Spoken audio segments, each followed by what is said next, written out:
How did you make friends in grade 8?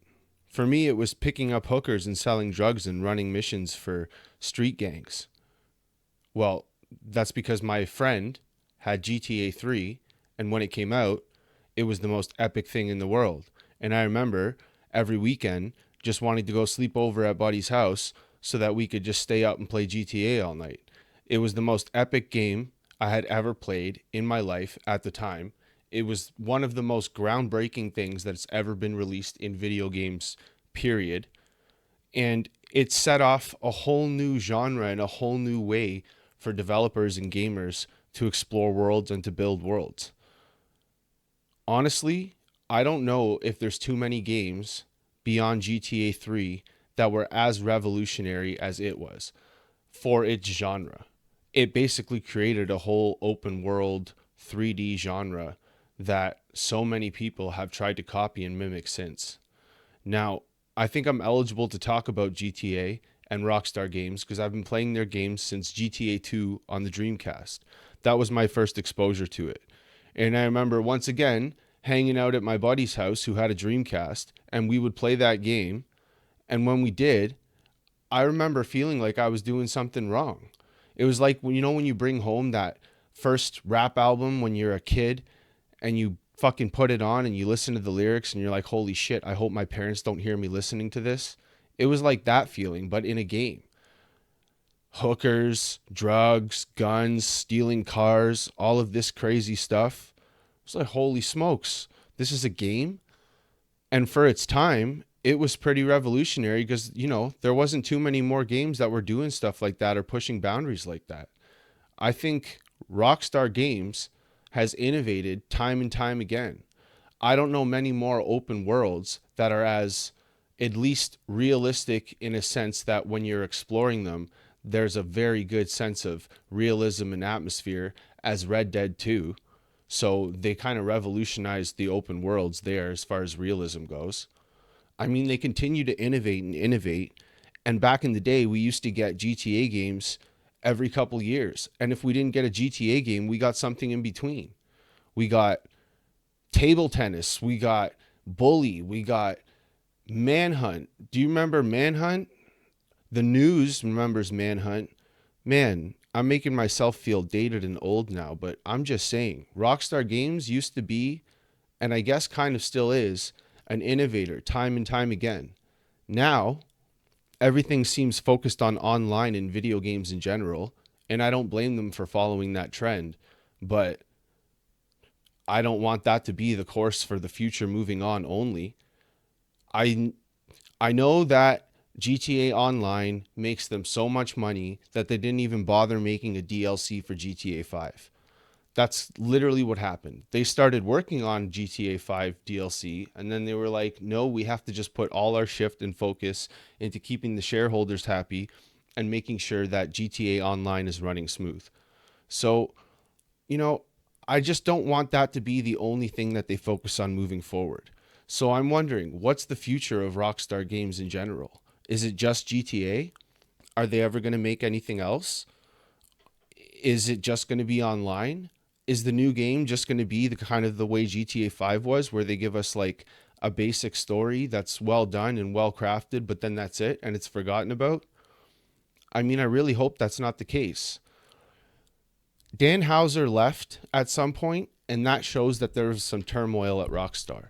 Now, I don't know how much that affected development and gameplay, but I'm sure it wasn't a great sign. Now, he may have just had his own personal things he wanted to go and do, which he seems to be doing, but, I don't know if that's a good sign when you're building one of the biggest games, probably the biggest game that's ever going to release in the history of video games so far, and you know that going into it and you decide to leave. So I haven't explored too much on why that happened, but in general, I just don't see how that could be a good sign. Now, I also think that we as gamers are spoiled, and I think we need to set our expectations. GTA 6 is probably going to be revolutionary. It's going to be groundbreaking in the sense that they're going to have things that are in that game in a realism scope and sense that aren't in any other game and that are something beyond what we thought they could even do. There's definitely going to be some good surprises like that. For me personally, I hope that the open world feels more explorable. The one thing I think Cyberpunk 2077 did better over GTA is it added a lot of verticality to its open world, and it had more places you could go inside and explore. And it had more reasons to go and explore the open world beyond just go here, and it's just the front of a building and someone's there waiting for you. So I hope they innovate in that way, but I'm not sure what they even plan to do. Like I said, I think they're just going to work on realism the way Red Dead 2 did, with water and physics and the way people act and the AI of the NPCs and stuff like that, which will be good. But I hope they innovate in some ways as far as actual gameplay, if you know what I mean. A lot of the innovation has been towards realism and graphics and things like that, but I'd like gameplay features to be more innovative. Things like, okay, we have a beautiful open world and it looks realistic, and the people walking around outside feel realistic, but can I go inside any of these beautiful buildings? Can I interact with more things in the open world? That's the kind of innovation I'm looking for and hoping for. So, like I said, we have to set our expectations. We can't put them too high. I think if we do, everyone's just going to be disappointed in the end. And as players, we're already pretty spoiled and entitled. So, like I said, I'm putting my expectations at GTA 5 gameplay with Red Dead 2 open world realism, and I don't expect too much more beyond that. Now, from what I know and what I've heard, and from the little birdies on my shoulder, I've been told that the open world and the map we get first is going to be a set spot. And then we're going to get new cities as DLCs throughout the years. So instead of giving us the whole map all at once, we're going to have a map with the story on that map. And then we're going to get more places opened up. Think about it like this bridge is broken and you can't cross it type thing. And then, that bridge suddenly got fixed after 2 years and now you can cross and get over to this island. Whatever it may be, that's obviously a bad example, but something along those lines is what I'm being told is going to happen. New cities will open up that you can travel to, possibly even just go to the airport in the game and get on a plane, and then that is how you kind of fast travel to the different areas. If you can go to Detroit now, or if you can go to New York or whatever it may be, you get on a plane and now we have that map. So instead of having to release GTA 7 and 8 as here's New York City now, here's this, we're going to get it as like every couple years, here's a DLC that's however much, probably like a full price, kind of the way Elden Ring DLC was, but it's basically like a whole new game attached. So I'm thinking it's going to be along those lines. Everyone that I trust and my sources have been telling me that, so that's what I'm going to expect moving forward. Now, Rockstar as a company, I want to touch on its roots. Its roots were from single player driven story games.